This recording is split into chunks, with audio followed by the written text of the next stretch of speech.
revisão criminal. Colho o voto do ministro revisor, ministro Alexandre de Moraes.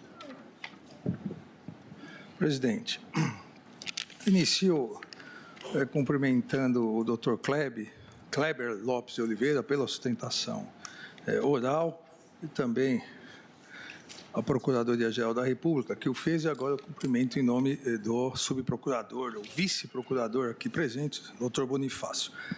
Presidente, em virtude do detalhado voto do eminente ministro relator, eu, até para acelerar os trabalhos, eu vou tomar liberdade de fazer só algumas rápidas colocações e, obviamente, juntar o voto por escrito. Aqui, presidente, o que me parece, da mesma forma que o eminente ministro relator, é que se pretende a rediscussão do mérito. Ou seja, a rediscussão da análise da dosimetria da pena após a condenação realizada pela primeira turma. A questão, e coloco de início essa questão, a questão é a decisão da primeira turma analisou após a condenação por um crime, absolvição por outros, analisou detalhadamente as 3 fases da aplicação da pena? Sim, como já detalhado, e por isso que não vou repetir, como já detalhado pelo eminente ministro Fachin. Analisou detalhadamente, para a fixação da pena base, as circunstâncias judiciais do artigo 59, reconhecendo expressamente 3 circunstâncias judiciais desfavoráveis. Analisou o eminente ministro Fachin, até lendo um trecho do meu voto, que foi seguido pela maioria da turma, colocou até o item, porque é do item do voto, pena base. Pergunto, sentença condenatória, no caso, acórdão condenatório, contrário a texto expresso de lei, e aqui seria a possibilidade do cabimento de revisão criminal, o reconhecimento detalhado de 3 circunstâncias judiciais desfavoráveis, o afastamento de qualquer circunstância favorável. A partir disso, a aplicação da pena base, o não reconhecimento de causas de aumento ou diminuição de pena de forma fundamentada. Isso seria decisão contrária ao texto expresso de lei? Amanhã, uma decisão da segunda turma valora o artigo 59, reconhece circunstâncias e fixa a pena. Olha, também o plenário, a cada decisão, vai poder rever. Não, eu acho que aqui seria, obviamente não é matemática a previsão, vamos dizer, a calibragem da pena não é automática.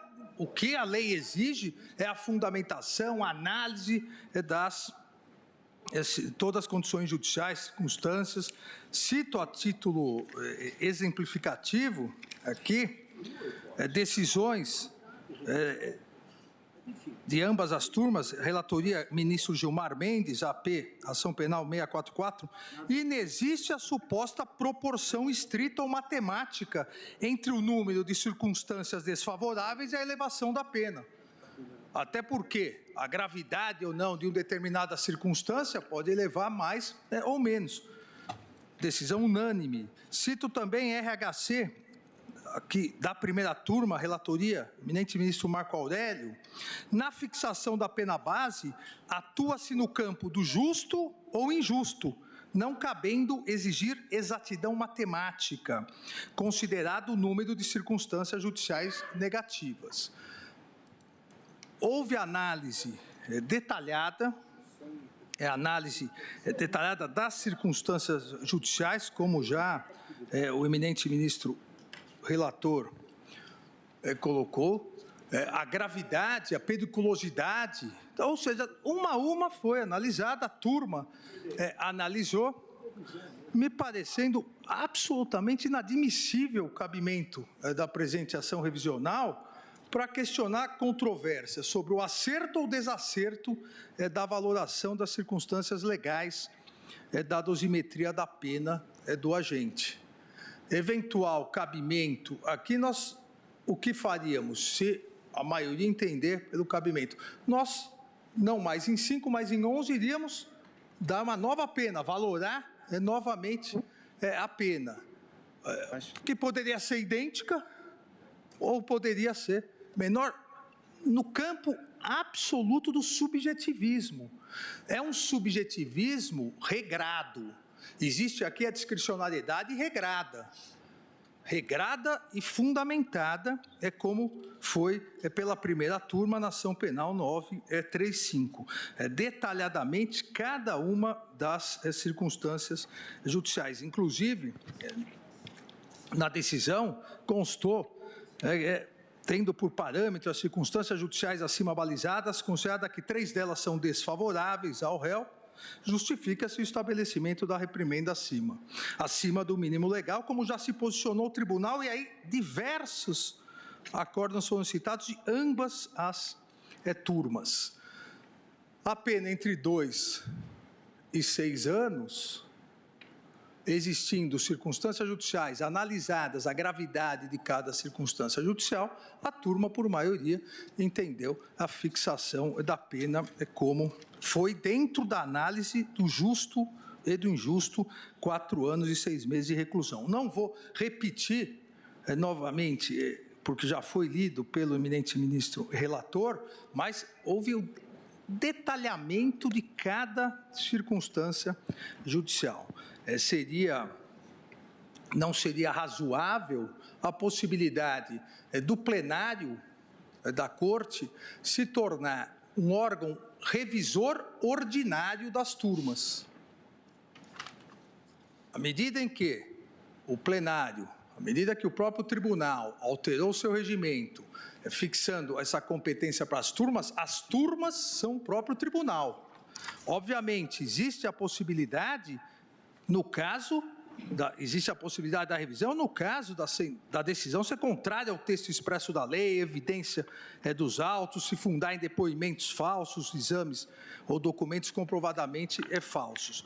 Mas aqui o que se pede é tão somente a reanálise das circunstâncias judiciais do artigo 59 e depois ingresso. Agora, a questão do artigo 16. Argumenta-se que, ilegalmente, ou seja, contra o texto expresso da lei, a turma teria deixado de aplicar o artigo 16. Não, presidente. A turma analisou, a turma, e aí não foi nem por maioria, a turma foi unânime ao não reconhecer o artigo 16. Ou seja, o juiz natural do caso, a turma, afastou o artigo 16, que, diga-se, num primeiro momento, nas alegações finais, nem foi alegado pela defesa, que pedia, somente uma tese única, pedia a absolvição, a negativa de autoria, mas a turma, no detalhamento da pena, entendeu que não incidiria o artigo 16. Seja os 3 ministros que deram a pena fixada, eu, ministra Rosa e ministro Luiz Roberto, seja os ministros que também condenaram, analisaram a pena, mas deram uma pena menor, o ministro Marco Aurélio e o ministro Luiz Fux. Vejamos aqui, nessa questão da unanimidade, no momento da dosimetria, o eminente ministro Marco Aurélio, no seu voto, disse: as circunstâncias e as consequências são comuns. Ao crime, estabeleço a pena base em 2 anos e 6 meses e multa em 50 dias, a razão de R$1.000, inexistindo atenuante ou agravante e causa de diminuição ou aumento de pena, torno definitiva esse patamar. Da mesma forma, o eminente ministro Luiz Fux, na fundamentação do seu voto, coloca: mas eu levo em consideração não vejam, eu levo em consideração não como arrependimento eficaz, mas como consequências do crime, o fato de que houve depois a substituição dos bens móveis e o pagamento da diferença dos valores do empréstimo. Afastou também o arrependimento eficaz.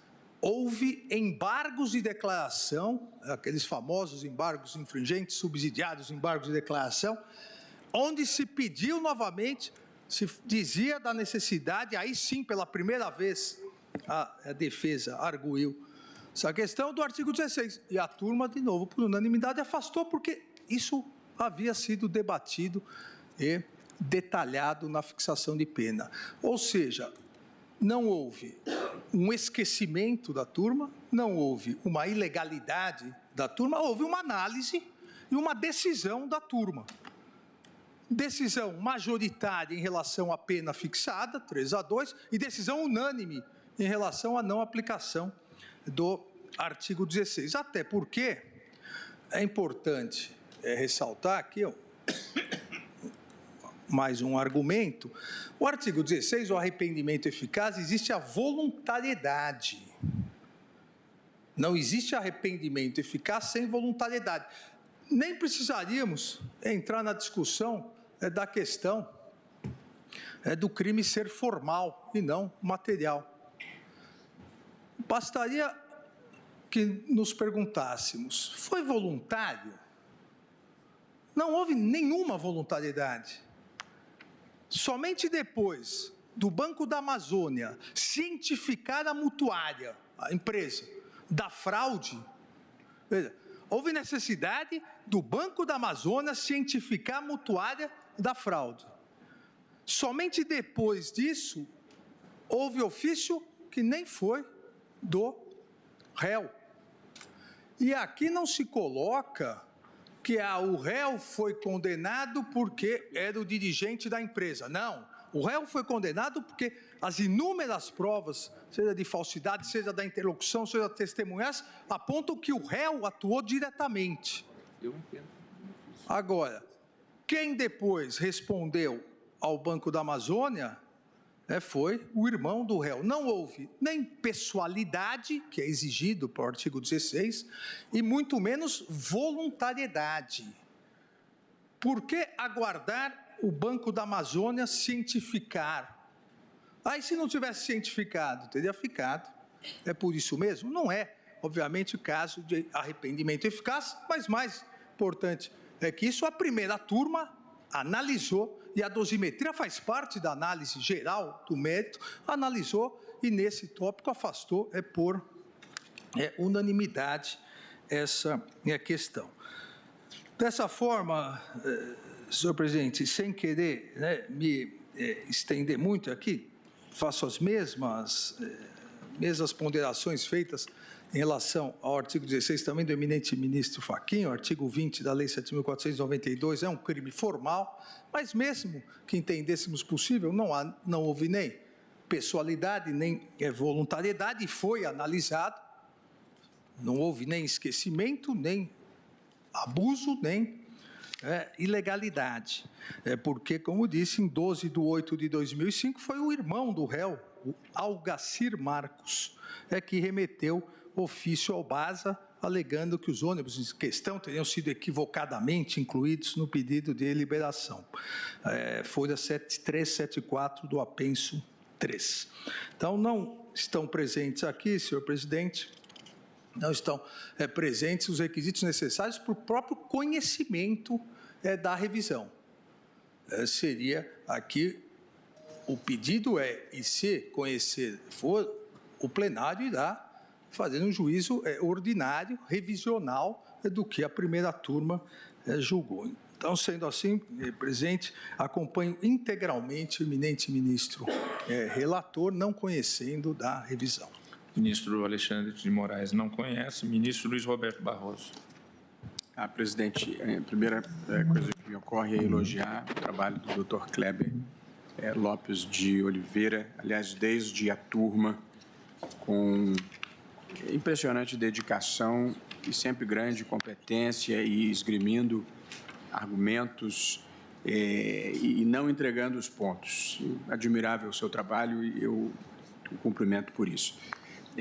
Mas a verdade aqui, presidente, tal como os eminentes ministros que me antecederam, se nós não estabelecermos limites razoáveis para a revisão criminal, quer dizer, num sistema que já tem a quantidade de recursos que nós temos, se depois do trânsito em julgado nós ainda abrirmos a oportunidade para recomeçar tudo de novo, sem interpretar da forma própria os requisitos do artigo 621, nós tornaremos o sistema processual penal brasileiro um túnel sem fim, que ele quase sem a revisão criminal. Portanto, eu, cumprimentando genuinamente o advogado, vou acompanhar os dois votos que me antecederam por não vislumbrar aqui, como exige o artigo 621 do Código de Processo Penal, que a decisão condenatória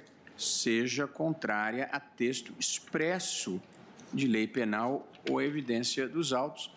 O questionamento aqui é basicamente no tocante à dosimetria.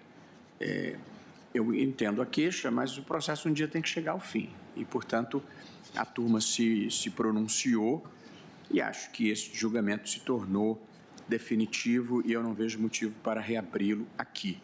De modo, presidente, que, tal como o eminente relator e o eminente revisor, também eu voto pelo não conhecimento.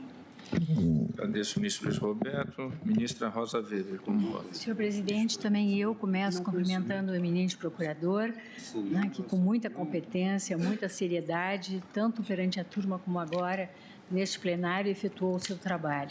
Eu tenho uma convicção formada com relação a revisões criminais, assim como com relação à ação rescisória, porque, como foi muito bem destacado pelo eminente ministro Fachin, trata-se de uma ação constitutiva negativa, ou seja, se dirige contra uma decisão albergada pela coisa julgada, né, que, num Estado democrático de direito como o nosso, diz com a segurança jurídica. Então, de fato, é uma via excepcionalíssima. Nós temos que ficar adstritos com muito rigor aos requisitos, no caso do processo penal do artigo 621, e não é um sucedâneo recursal. Então, eu endosso na íntegra todos os fundamentos do eminente relator, a quem cumprimento também pelo voto escorreito, da mesma forma como os ministros que me antecederam, e concluo pela inadmissibilidade da revisão criminal ou pelo não conhecimento, como foi aqui defendido. Eu voto, presidente. Agradeço, ministra Rosa Weber. Como voto, o ministro Luiz Fux. Senhor presidente, Agradeço a Corte, luz representante do Ministério Público. Senhor presidente, eu fui voto vencido na turma e, posteriormente, também nos embargos infringentes. E tenho bom veso de me submeter à deliberação do colegiado. Secundei duas premissas teóricas, das quais eu não posso me afastar, por uma questão técnica e também porque colaborei para que esse julgamento chegasse a essa conclusão, tanto que o eminente ministro Luiz Edson Fachin me deu a honra de citar a minha manifestação contra a tela antecipada. E eu secundei duas premissas que levam à conclusão desse julgamento. A primeira, de que não cabe ao tribunal reverter condenação mediante o afastamento de interpretação de prova aceitável e ponderada, ainda que não a melhor. Então, isso é uma decisão fixada pela Suprema Corte com a minha anuência judicial. E a segunda premissa de que a revisão não pode servir como simples instrumento de veiculação de nova pretensão recursal do mérito ou de rediscussão da dosimetria da pena. Esse, então, foi um acórdão emblemático do qual eu participei. Eu fiquei vencido, senhor presidente, mas nós, juízes, devemos ter a humildade judicial de reconhecermos que, em determinadas circunstâncias, nós, digamos assim, se o colegiado se formou no sentido contrário, nós certamente estávamos seguindo um caminho injudicando diferente daquele que deveria ser.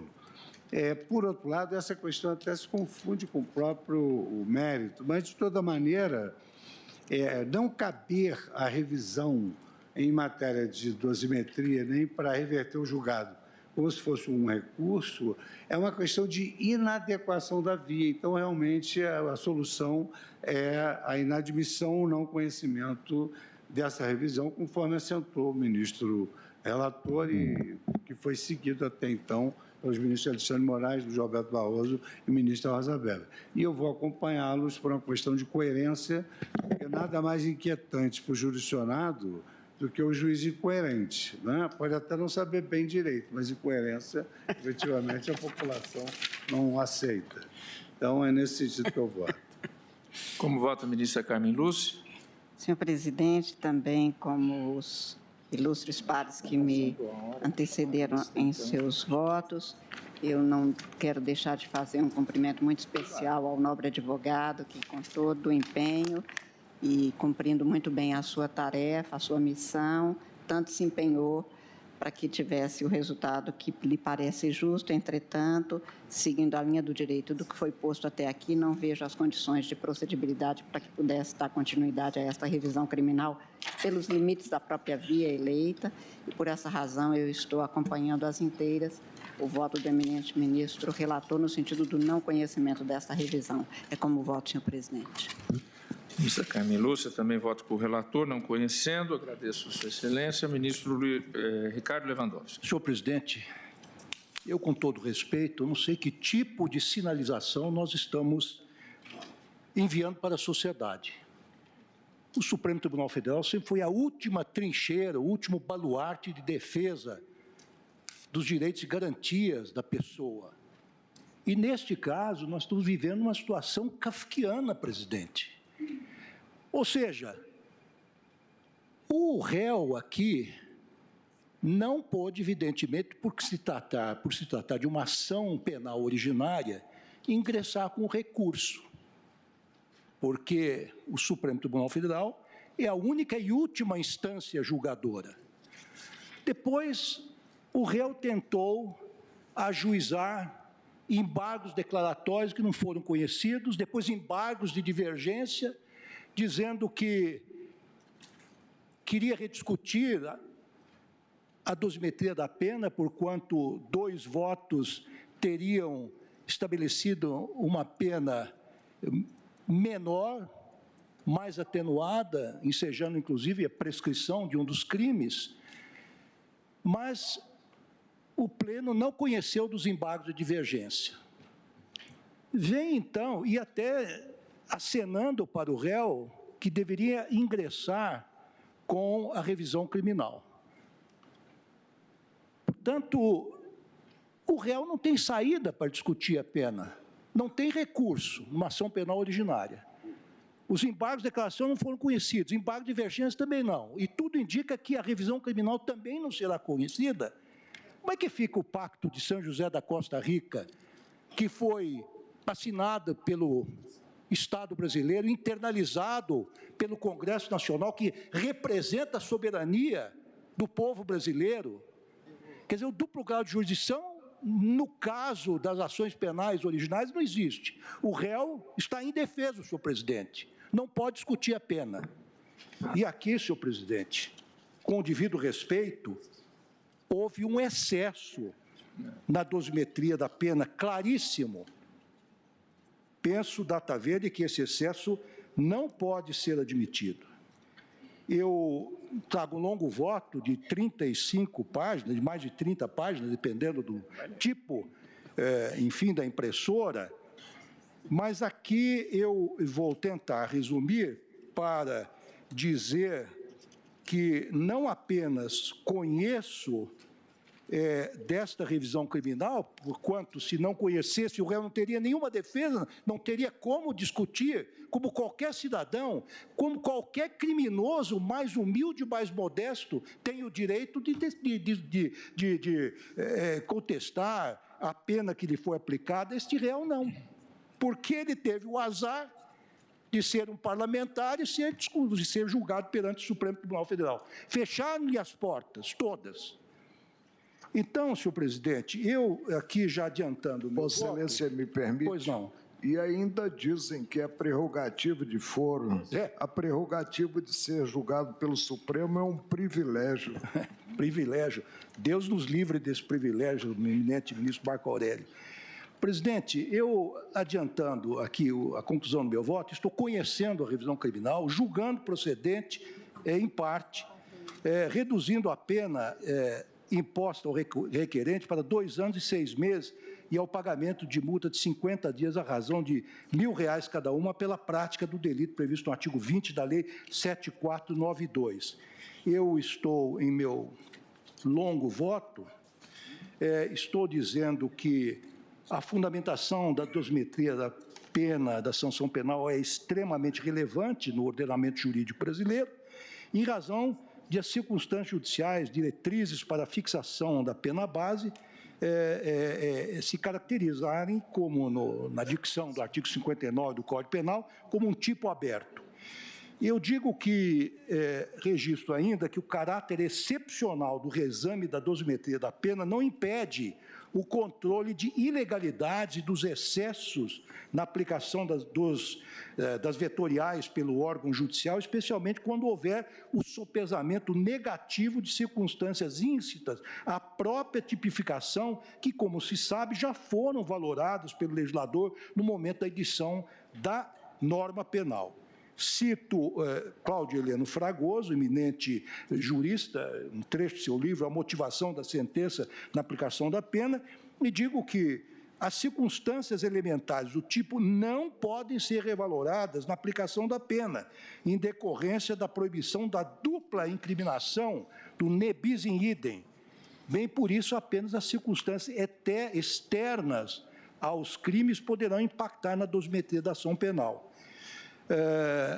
Digo aqui que, no caso sob exame, as circunstâncias do tipo identificadas na dosimetria da pena, empregadas para majorar a reprimenda estatal na fase do artigo 59 do Código Penal, estão absorvidas por meio da consunção na própria elementar do artigo 20 da Lei 7.492, de 96. Com efeito, é fato incontroverso que a falsificação dos documentos foi imprescindível para aplicação em finalidade diversa da prevista em contratos recursos públicos, conforme afirmado pelo ministro relator na fixação da dosimetria na P935 do Amazonas. Transcrevo aqui esta conclusão do relator. Inegável, portanto, que o potencial lesivo esgota-se no desvio de recursos, mostrando-se inevitável a incidência do fenômeno da consunção, não podendo, como mencionado, ser tratada como circunstância judicial para agravamento da pena base sob o risco de se incorrer em bis in idem. Em outras palavras, a falsificação de documentos não serviu apenas para dar aparência de legalidade empreitada criminosa, mas, pelo contrário, foi o meio necessário para a consecução do delito mais grave previsto no artigo 20 da Lei 7.492, de 86, sendo proscrito, por consequência, o recrudescimento da sanção do Estado juiz. Então, senhor presidente, aqui houve claramente uma afronta ao princípio da consunção, houve, a meu ver, um evidente bis in idem, houve uma erronia na fixação da pena que pode, sim, ser corrigida em sede de revisão criminal, porque se trata, a toda evidência, a meu ver, com todo respeito pelos votos que me precederam, de uma ofensa ao texto escrito no caso da lei penal e da própria lei processual penal. Então, senhor presidente, já adiantei o meu voto, espero que Vossa Excelência tenha registrado, se for necessário, eu repetirei, mas a bem da procedente para parcialmente para diminuir a pena. Agradeço a atenção dos colegas e peço escusas pela minha veemência, que faz parte do modo com que eu me exprimo. É o meu voto, presidente. Agradeço ao ministro Ricardo Lewandowski, que abre uma divergência. Ministro Gilmar Mendes, como vota? Quais são as listas? Presidente, eu admito a ação rescisória e, na verdade, faço aqui uma série de considerações sobre o cabimento da revisão e, no caso concreto, faço as seguintes considerações. No caso em análise, observo que a pena foi fixada em patamar flagrantemente desproporcional. Nesse sentido, a pena em abstrato para o crime do artigo 20 da Lei 7492 de 86 é de 2 a 6 anos de reclusão, sendo que o requerente teve a pena fixada em 4 anos e 6 meses de reclusão, ou seja, muito próximo ao patamar máximo do crime em análise, com base em 3 circunstâncias judiciais desfavoráveis previstas pelo artigo 59 do Código Penal: culpabilidade, as circunstâncias e consequências do crime. Embora não se adote um rígido critério matemático para a dosimetria da pena, em casos como esse, a melhor doutrina entende que a pena não deve superar o termo médio, que no caso é de 4 anos. Ou seja, a pena não poderia superar esse patamar. Quando, eu cito Bosque, José Antônio Paganella, quando algumas das circunstâncias judiciais forem valoradas negativamente, leia-se em desfavor do acusado, a pena base deverá ser quantificada um pouco acima do mínimo legalmente combinado. As peculiaridades do caso podem ensejar que algumas circunstâncias judiciais, por exemplo, 2 ou 3, sejam consideradas reprováveis, isto é, axiologicamente desvaliosas. Nessa situação, a regra em tela propõe que o quantum da pena seja fixado um pouco acima do mínimo combinado do tipo penal, para bem refletir o grau médio de reprovação pelo fato, sem atingir, no entanto, o termo médio. Portanto, verifico a evidente desproporcionalidade da pena e creio que a sanção mais adequada ao caso, de acordo com os parâmetros legalmente previstos, seria mais ou menos a sanção de 2 anos e 6 meses, estabelecida nos votos do ministro revisor, Marco Aurélio, e do ministro Luiz Fux, quando do julgamento da ação penal. Ademais, observo que considerou-se a culpabilidade mais acentuada do requerente em virtude de ter agido de forma premeditada, envidando esforços para receber valores oriundos de financiamento concedido. Acrescentou-se ainda que as consequências do delito seriam graves, já que teriam sido desviados valores vultosos. Não obstante, entendo que a premeditação do crime seria elemento inerente ao dolo, não podendo, ante a ausência de elementos concretos que indiquem um maior desvalor, ser utilizada para o agravamento da pena. Anote-se ainda que se desconsiderou a reparação dos danos após o início das investigações, conforme comprovado pela defesa, com a realização de aditamento do contrato e a exclusão dos ônibus antigos do contrato de financiamento, o que desconstitui as alegadas consequências negativas. A referida circunstância enseja, inclusive, como foi colocado da tribuna, a aplicação da causa de diminuição de pena no patamar de 1 a 2 terços, em virtude do arrependimento posterior. Quanto ao ponto, o STF já decidiu pela possibilidade de aplicação do arrependimento posterior em caso de crimes financeiros, previsto no artigo 6º e 16 da Lei 7492 de 86, de modo a afastar a tese de não aplicação da referida norma aos tipos em questão. Eu cito o HC 98658, da relatoria da ministra Carmen Lúcia, redator para acordo, ministro Marco Aurélio. No julgamento do RHC 124-192, da relatoria de Vossa Excelência, presidente, esta Corte também decidiu pela possibilidade de valoração negativa dos valores envolvidos na análise de circunstâncias judiciais do artigo 59 do Código Penal, em especial no que se refere às consequências lesivas dos crimes financeiros. Esses precedentes corroboram a tese sustentada pela defesa, no sentido de que as consequências materiais do crime devem ser consideradas para aumento ou diminuição da pena, mesmo nos casos dos crimes formais, ainda que não influencie na tipificação ou consumação desses delitos. Todas essas circunstâncias evidenciam, a meu ver, a absoluta desproporcionalidade da pena, de modo a ensejar a procedência da revisão criminal com a redução da pena para 2 anos e 6 meses de reclusão e a consequente declaração da prescrição nos termos do artigo 109.4 do Código Penal, uma vez que decorrido prazo superior a 8 anos entre a data da ocorrência dos fatos, em 2004, e o marco interruptivo do prazo da denúncia, em 10 de fevereiro de 2015. Destaco que se trata de fatos ocorridos antes do advento da Lei 12.234, razão pela qual não se aplica a nova redação do artigo 110 do Código Penal.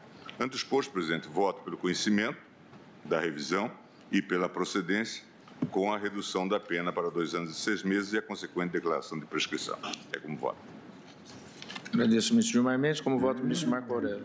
Presidente, subscrevo o que dito pelo ministro Ricardo Lewandowski quanto à necessidade, considerado o Pacto de São José da Costa Rica, no que sinaliza no campo penal duplo pronunciamento, de interpretar-se o artigo 621 do Código de Processo Penal com largueza, no que prevê que a revisão dos processos findos será admitida quando a sentença condenatória for contrária ao texto expresso da lei penal ou à evidência dos autos.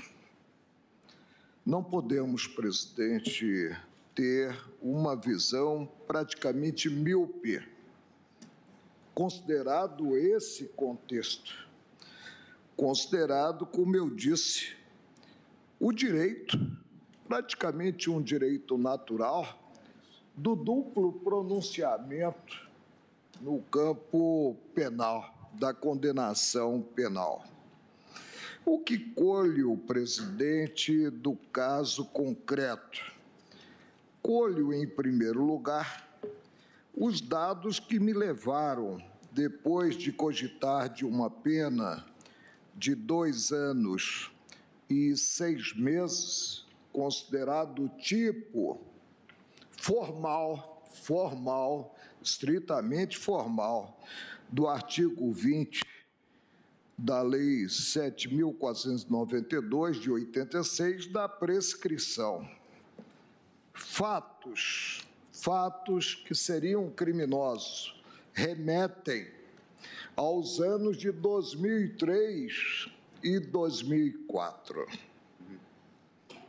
Denúncia apresentada, presidente, em janeiro de 2013, passados praticamente 10 anos, recebida em 10 de fevereiro de 2015. Houve a liquidação da cédula financeira, mas isso é até certo ponto irrelevante, tendo em conta que o tipo penal é um tipo estritamente formal e vou a ele aplicar em finalidade diversa da prevista em lei ou contrato recursos provenientes de financiamento concedido por instituição financeira oficial ou por instituição credenciada para repassá-lo. Seria, se não me falha a memória, o Banco da Amazônia? O Banco da Amazônia. E aí tem-se a previsão da pena, da sanção para esse tipo, piso de 2 anos e teto de 6 anos. Chegou-se, presidente, a quase o teto nesse crime estritamente formal. Chegou-se a 4 anos e 6 meses, faltando 1 ano e 6 meses para ter-se o teto. Mas há mais, presidente. O que colho do voto do relator nesta revisão revisor, quanto ao perfil em si do condenado, os antecedentes, a conduta social, a personalidade e os motivos não apresentam energia, nem mesmo, muito menos, atômica. Não apresentam energia para agir em desfavor do réu, razão pela qual são tidos como elementos neutros. Não há que se falar em comportamento da vítima na espécie. Mas, mesmo assim, chegou-se à penação de 4 anos e 6 meses. Quando votei na matéria, vinculado ao 59, no que revela as circunstâncias judiciais, a vinculação ao 59, a lei, a letra expressa, e o direito penal é regido, é norteado pelo critério da legalidade estrita. Quando voltei, eu disse culpabilidade acentuada, e por isso caminhei no sentido de majorar a pena, tendo em conta unicamente essa circunstância judicial, culpabilidade acentuada, para 2 anos e 6 meses. A pena base, portanto, no meu voto, foi fixada 6 meses acima do piso previsto para o tipo. Mas por que, então, a sempre ilustrada douta maioria concluiu pela penação em 4 anos e 6 meses? Assim o fez, presidente, potencializando, e eu diria ao arrepio, do que disposto no artigo 20, a revelar crime formal da Lei 7.492 de 86, as circunstâncias do delito e as consequências. Sob o ângulo das circunstâncias, ocorre aqui algo a escancarar, sob a minha forma de ver, a contrariedade à lei. Porque se desprezou totalmente o que disposto no artigo 20 da lei referida, 7.492, de 86, para considerar-se um tipo, para considerar-se núcleos de um tipo, ou núcleo de um tipo, em relação ao qual foi o réu absolvido pela maioria, pela tipicidade. Que tipo foi esse? E aí se procedeu à mesclagem, confundindo-se tipo penal com circunstâncias judiciais. O tipo do artigo 19, e o mais interessante, presidente, no voto que eu proferi vencido, eu condenava também por esse tipo. Mas a maioria absolveu por esse tipo, considerou-se as fraudes estranhas ao tipo que serviu de base à condenação do réu, que é o tipo do artigo 20, e aí leio o 19, um tipo diverso. Não há sobreposição, porque em relação ao 20 não se tem o núcleo fraude. Basta que se aplique o empréstimo em uma destinação diversa.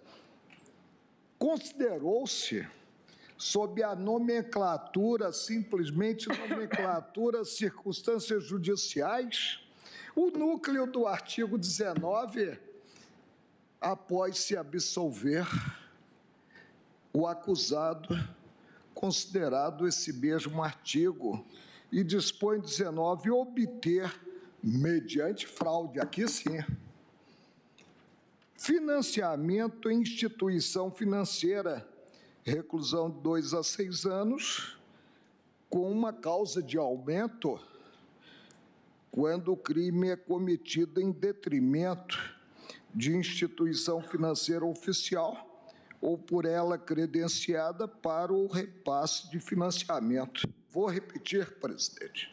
No voto que eu proferi, chegava a condenação pelos dois tipos, tendo em conta as inúmeras fraudes, mas a maioria absolveu pelo tipo 19, mas mesmo assim transportou para o 20, sob o ângulo das circunstâncias judiciais, que seriam então polivalentes. Núcleo do 19,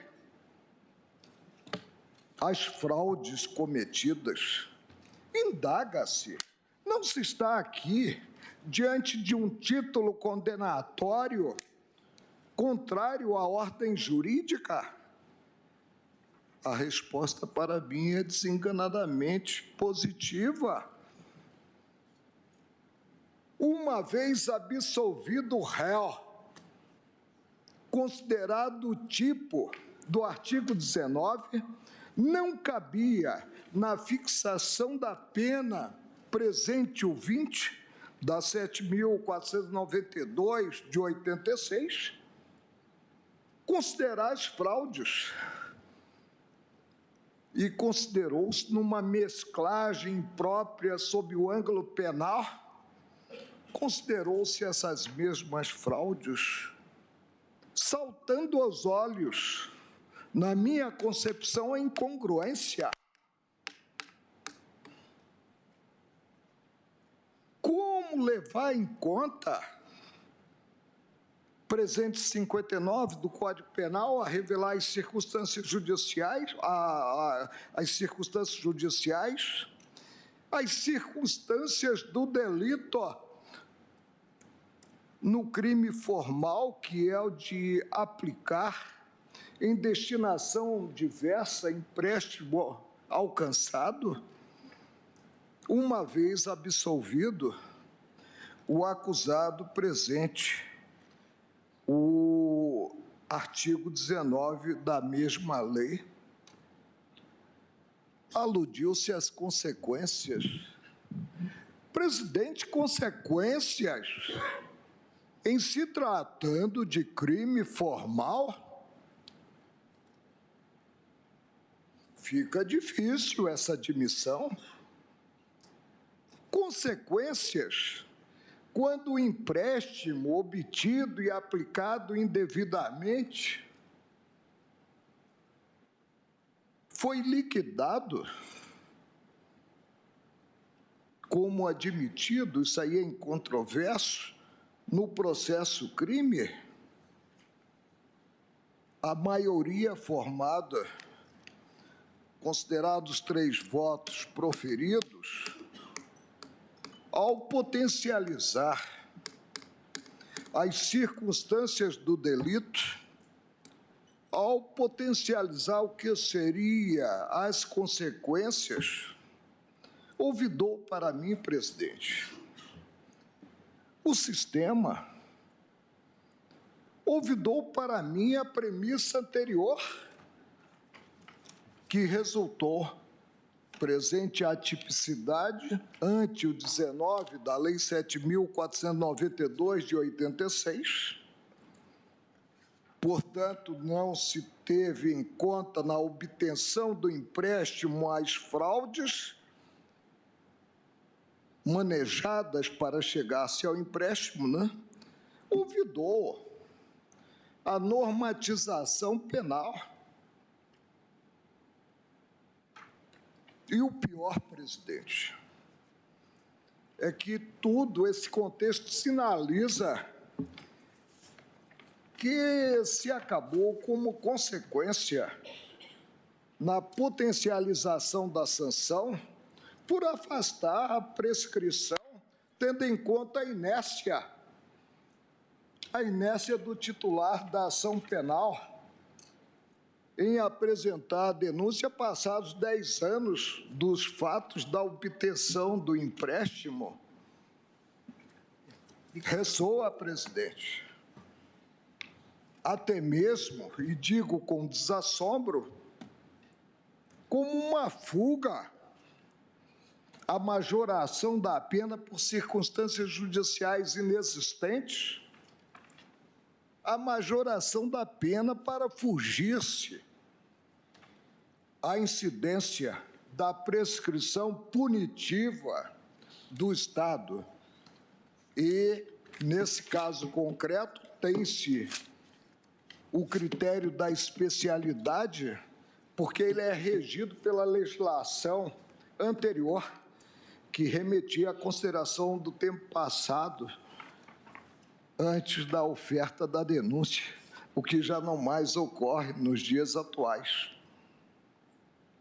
É caso, para mim, presidente, típico de enquadramento no inciso 1 do artigo 621 do Código de Processo Penal.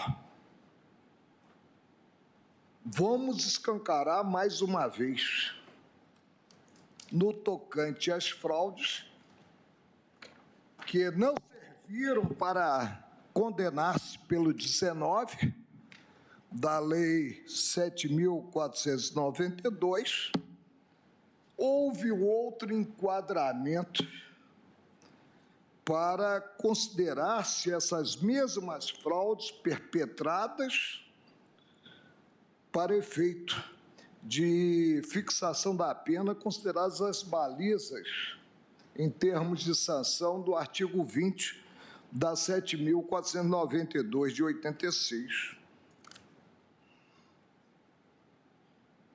Presidente, não admitida a revisão criminal neste caso, em que caso será admitida a revisão criminal? Que precisa, como já foi ressaltado pelo ministro Ricardo Lewandowski, ser encarada com largueza, tendo em conta o Pacto de São José da Costa Rica, a ensejar, tanto quanto possível, duplo pronunciamento no crivo penal. Admito, portanto, a revisão criminal, não para tornar prevalecente o meu voto, não é isso. Todos sabem que entro no plenário ou na sessão da turma com uma fisionomia e saio com a mesma fisionomia, ainda que vencido de forma isolada, porque eu não disputo coisa alguma no colegiado. As partes é que disputam, né?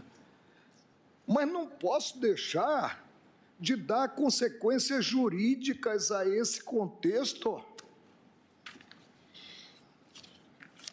Contexto em que houve enquadramento do procedimento do réu apenas e tão somente no artigo 20.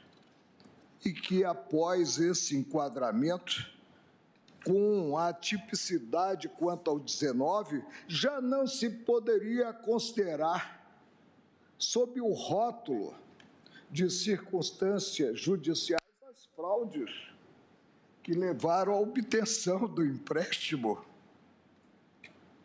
Admito a revisão e julgo, presidente, procedente o pedido formalizado para tornar prevalecente no ponto, em termos de condenação pelo artigo 20 da 7.492, de 86, e a revisão criminal não é ação de mão dupla.